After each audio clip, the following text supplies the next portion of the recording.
Greetings, gamers. Welcome to part number 28 of my Let's Play Fire Emblem 9 Path of Radiance.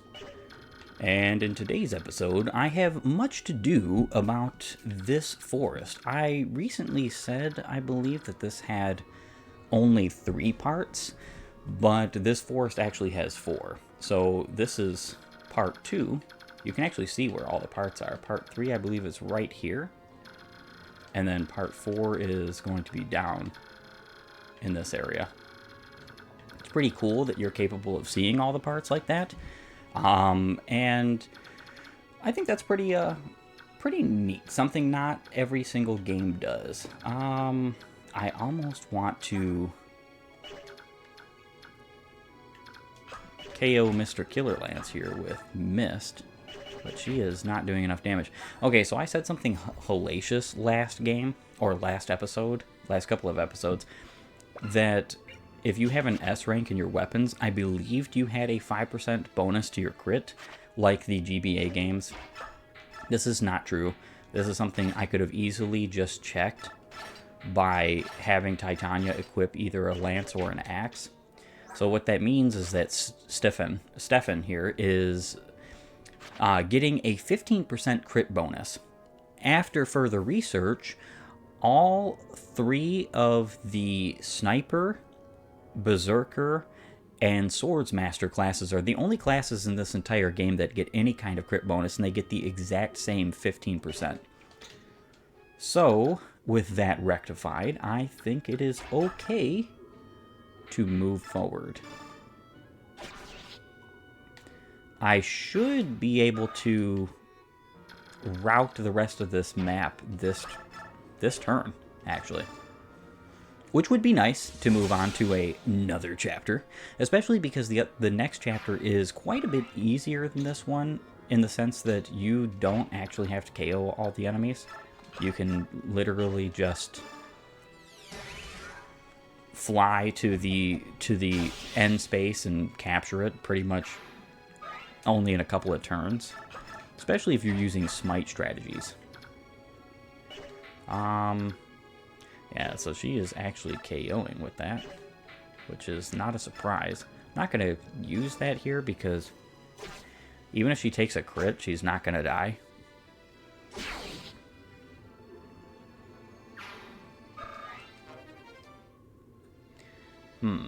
Killer Lance. I think I'm going to actually...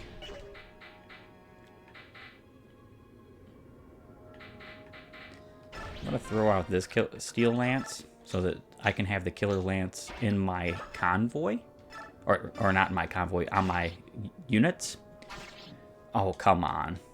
I should have used a better sword. That was my own fault. But I do think... Yeah, those are the last 2 units. If there's any more reinforcements, it's going to be fault of my own that I did not finish this chapter in this particular enemy phase. Alright, good job, Mist. And that's another good hit, because she does need both the weapon and the experience points. Okay, yeah. That is fault of my own.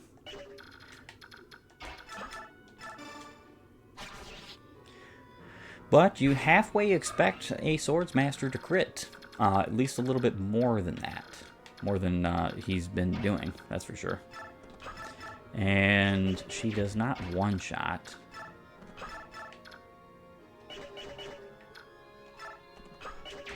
How about Titania? Does she... She does... Wow. So my only chance here is to hope for a crit. That's not great.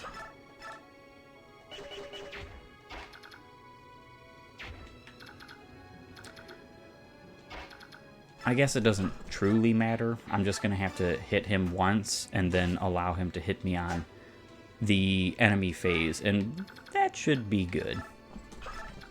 What that does mean, however, is I'm going to have to defeat this soldier here with Mist, because he happens to have a hand axe, and neither Mist nor Titania are equipped with ranged weapons.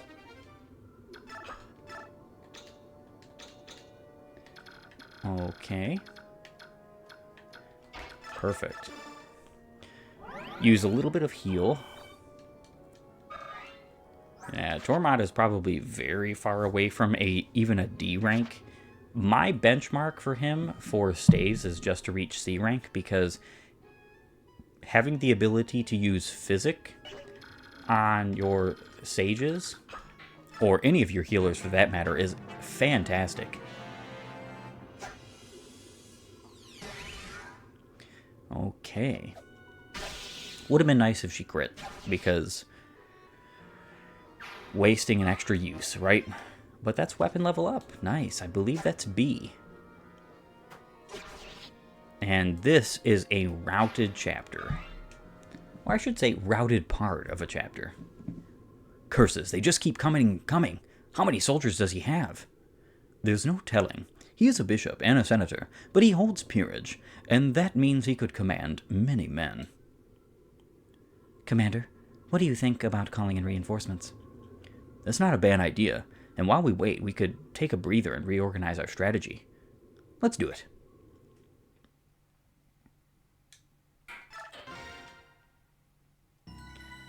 All right, stage 2 of Daybreaks.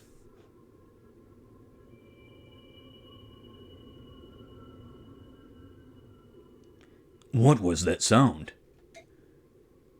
I heard something too. It came from the northeast. It's unlike anything I've ever heard. To the northeast? Aha, there are ruins over there. Perhaps the White Prince found them to be a good hiding place. Let's check it out. Maybe we can find him and escape while the humans fight amongst themselves. What are those humans thinking? Why would they be trying to lop each other's heads off? Shall I make inquiry? Leave them. They're nothing but trouble. I second that.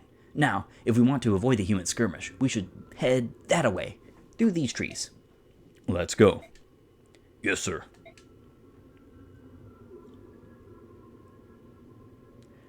All right, let's figure out where to go next. Brother. What is it, Mist? Just now, did you hear a sound? Huh? No, nothing special. Really? I guess it was just me then. A high-pitched sound, like the chime of a bell? Ah, yes, it was. That's exactly. I didn't hear a thing. It came from the ruins to the northeast.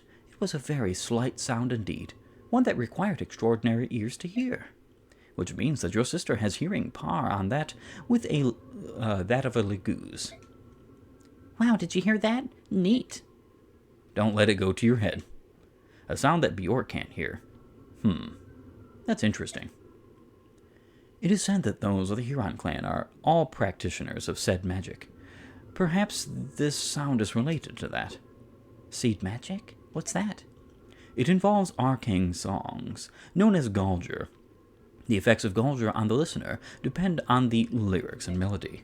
For example, a Galger can restore lost strength and vitality to those who hear it. And if the singer is of royal blood, the Galger may be more powerful enough to move its listener to extraordinary feats. I've even heard tales of a Galger that could give one the speed to do the work of 2 men. The Galger grant many powers. Wow, that sounds incredible, doesn't it, Ike? Yeah, but even with all that power, they were still wiped out by the Bjork. Right. Hurons are highly attuned to the forces of balance. Even if they had the means to resist, I doubt they would have used them. We leave as soon as our reinforcements arrive. Duke Tenas must not succeed. Let's rescue the Huron while there's still time. All right.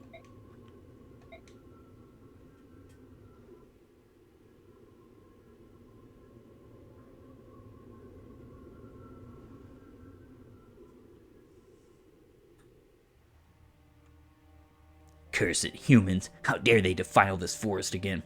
I will brook their savagery no more. The forest whispered earlier, but I must drive these wretches out before I can speak to it further. I will go to the altar. I will give voice to the forbidden magic and destroy the humans utterly.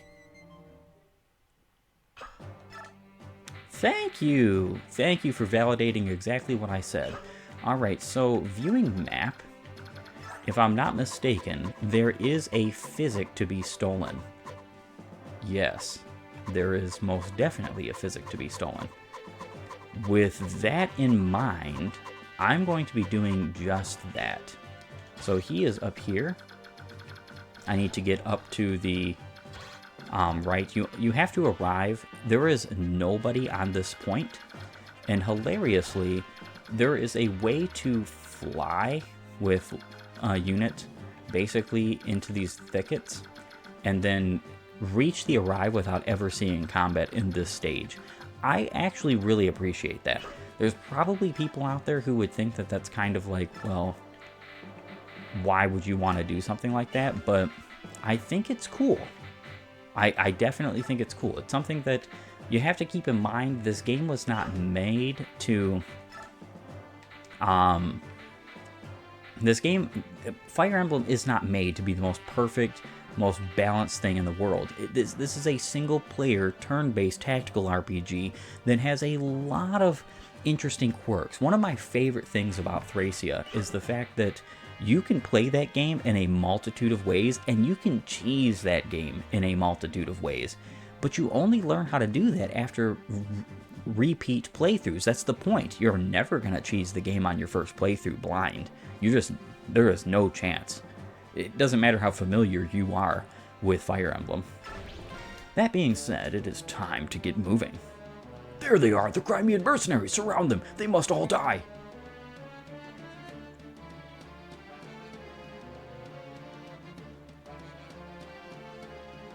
Listen, everyone, we must make our way to the ruins in the northeast. Fight if you must, but keep up. Ike, what about the reinforcements? They'll have to catch up. We can't wait any longer. Understood. So I do believe whenever you reinforce, it's always turn 2. Again, that's not something you can quote me on because it's actually been quite a while since I played Path of Radiance, and even longer still since I played difficult mode. Granted, difficult mode is definitely the most I've played in this game, and that has to do specifically with the fact that in order to unlock certain characters, you do have to play on difficult mode. Now, the fastest way to go through this chapter is with flying units, obviously. But on foot, the fastest way is pretty deceptive. Going through here is much faster, but going through here isn't really that slow either, because through this side, the northern and western path, there is no mud. However, there is a ton of swamp and thickets and things in the way over on this side. Granted, if you're going quick, you're not really going to be bothered by it. I think I'll have you all here.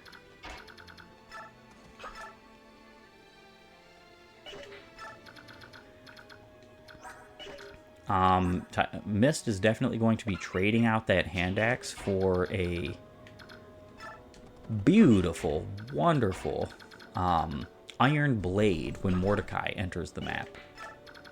It's one of the reasons why I am reinforcing with him.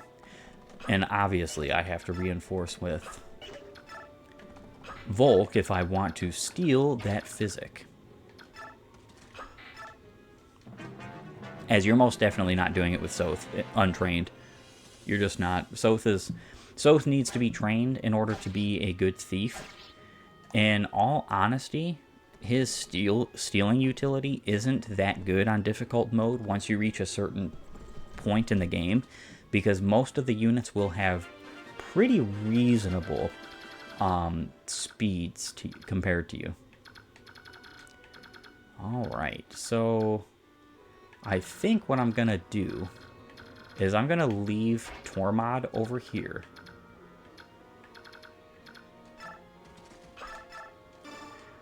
Thunder, thunder, and another thunder. Yeah, Tormod is going to probably stay with these two, be their healer, as they block the rear, while the rest of my units just go to the northeast.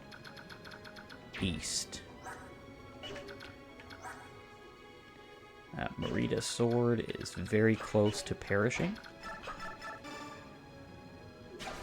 That is okay. It has very well served its purpose. Now I just need to get her to S rank staves, and then she's perfectly fine. Ike will stay somewhat behind a little bit.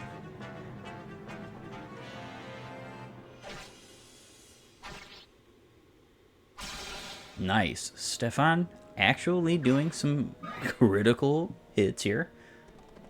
I appreciated it very much.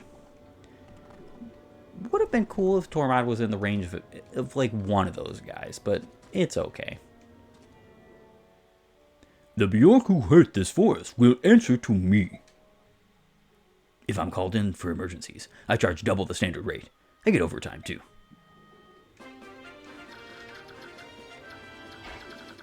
That is really cute, Volk, but I'm not paying you anything.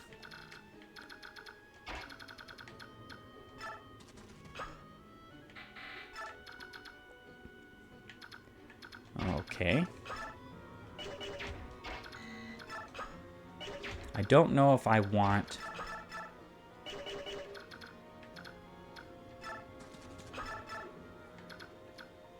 Yeah, I don't think I want Tormod to be out in the open here, but the problem is that he's not much less bulky than Stefan.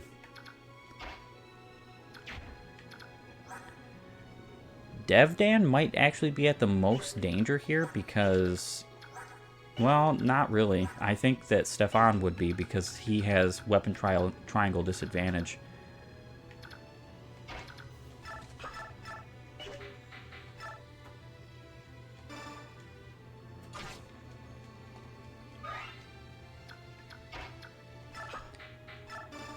Oh, that's not who I wanted to trade with.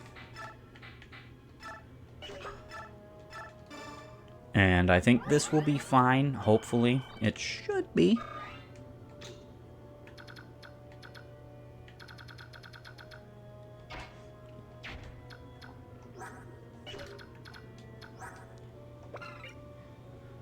Iron Blade should be fine on Mist. I mean, she's going to be way less capable with an Iron Blade than she is with this sword. But granted, this sword is on its last legs.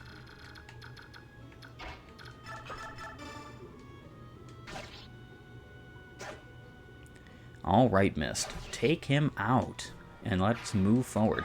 And as you can see, the movement distance of your mounted units particularly is pretty darn low in the swamp.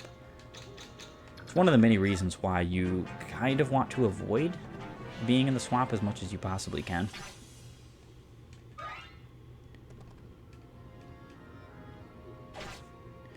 Yeah, my only thing I can do here, if it turns out that Devdan and Stefan and Tormod are not capable of dealing with this, is if I have to reset, I would just use Titania to sit back here, more or less.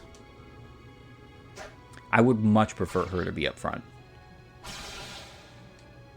as it just makes way more sense, but... Nice.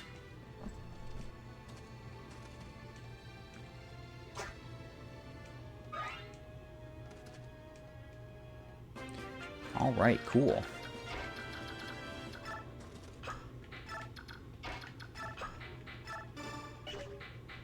This backtracking does kind of stink a bit, but it's all right. I'm not going to bother moving Ike up. I don't want him in the middle of this combat. But this guy needs to perish. I could use the Sed.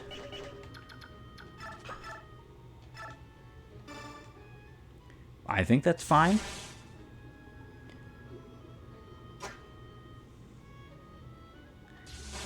It's better to get rid of this guy anyhow.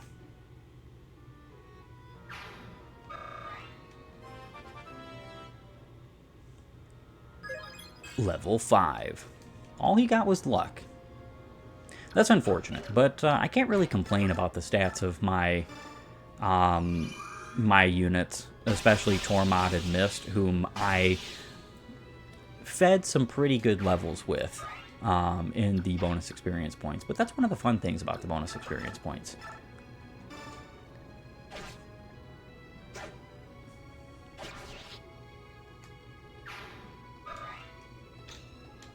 Yeah, so I think they're actually doing a pretty fantastic job of dealing with the Western forces. And of course, you made a foolish mistake attacking Titania.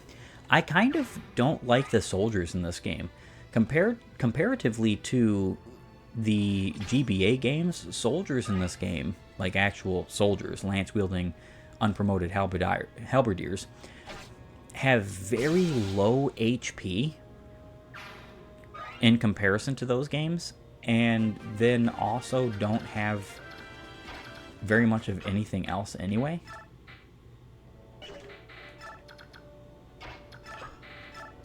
So you halfway want to think that it's some kind of like misstep in quote-unquote balancing. Tormod is getting a pretty good amount of ooh, nice. Pretty good amount of healing over here. Smite, of course. That is part of the reason why it didn't matter so much that Titania, or that Mist went backwards a bit.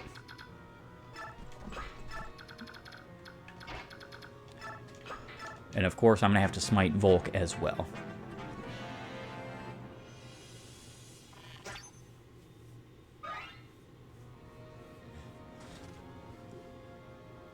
So one thing I could do, and I'm actually not opposed to this for the rest of this time I'm playing this chapter, is allowing this bow unit to just sit here and keep on striking at my units particularly. It's not something I could do forever anyhow, because it would allow Tormod to get some experience points with his weapon, particularly that staff. And I just think that's kind of a smart idea, because C rank staves is just too good. It's too good.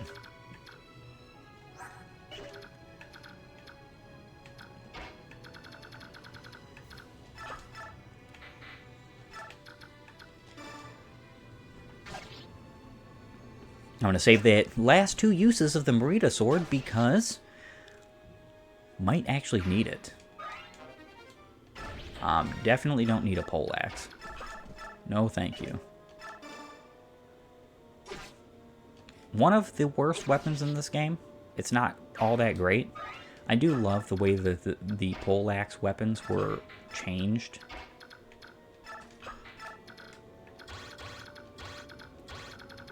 Alright, cool. And that is my turn. Yeah, the poleaxe weapons were changed very, very significantly between Path of Radiance and Radiant Dawn. So Path of Radiance treats them as a super effective weapon against the mounted units on horseback, that is.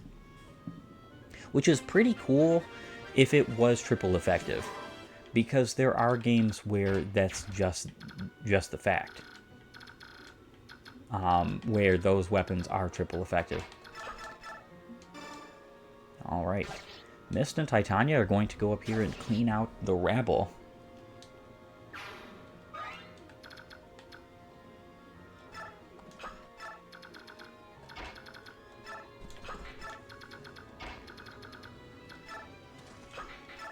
And of course, because Ike is no longer needed for combat, he is just going to sit way in the back and get ready to arrive when I need him to. Though, anybody can do the arriving. It's not something that is beholden to only Ike. Which is cool. That's one of the reasons why this chapter, or this stage of this chapter, is so easily broken.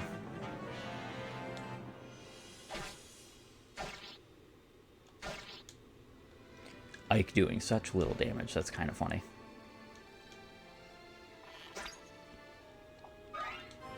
And that is a level up for Stefan. Definitely not something I'm doing this for, because he's only getting 1 experience points per hit. I'm not going to be here probably any longer than a few more turns.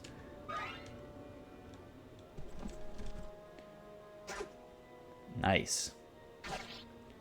Glad she dodged.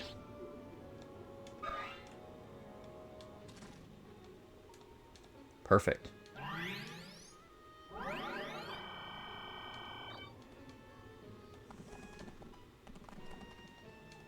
Once I take care of this slew of enemies over here, I'm going to be able to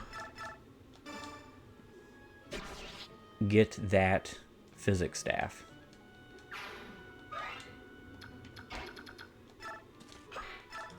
And who is taking out who? Alright. Titania might be needed for this. Perfect.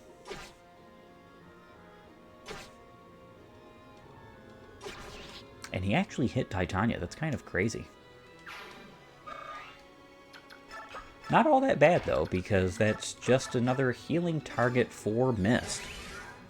Hopefully this is the only one who has a ranged weapon. That would make a lot of this much easier to deal with if there is no other ranged weapon soldiers over here. And there is not. This guy's obviously going to come over here and attack. Let's check their ranges.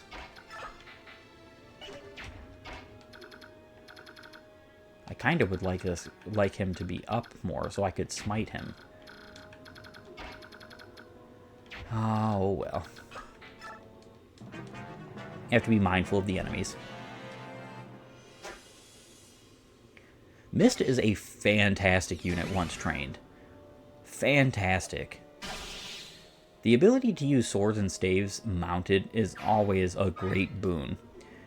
It's saddening that she's the only Valkyrie in this game, but granted, even with that statement, Thracia only has 2 mounted female paladins, so only has 2 technical Valkyries in that game as well.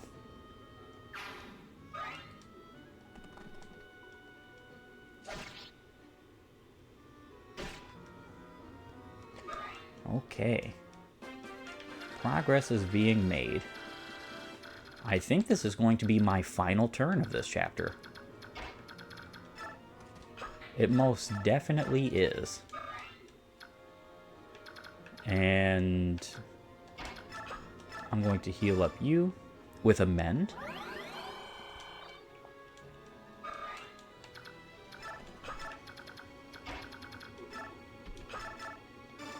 Attack you for no particular reason. Why not?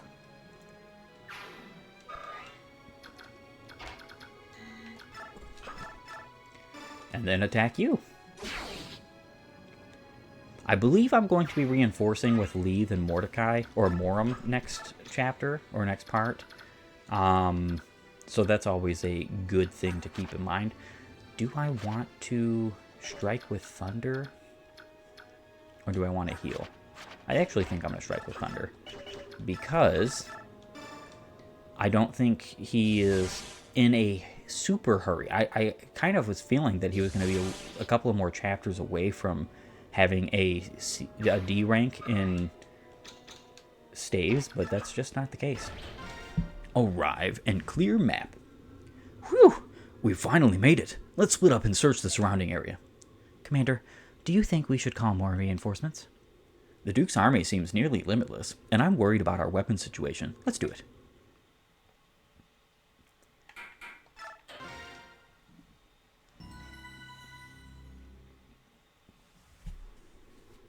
Hey, what's this? What is it, Commander? Look here. This is the only place in these ruins where I've seen healthy grass growing. You're right. I wonder why. And I found this. A white feather? So we were right. The Huron is around here somewhere. It's possible, but... Ike, over here. What now? Nazir, what have you found? A Huron.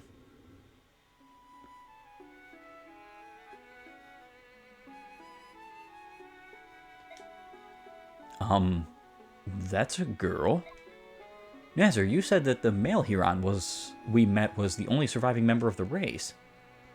I believed it to be true. To find another survivor, it's a miracle.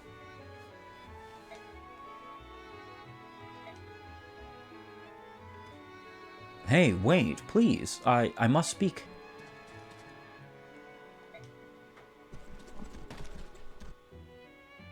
Come on, wake up. She's lost consciousness. I guess there's nothing I can do but wait for her to come around. I wasn't trying to frighten her.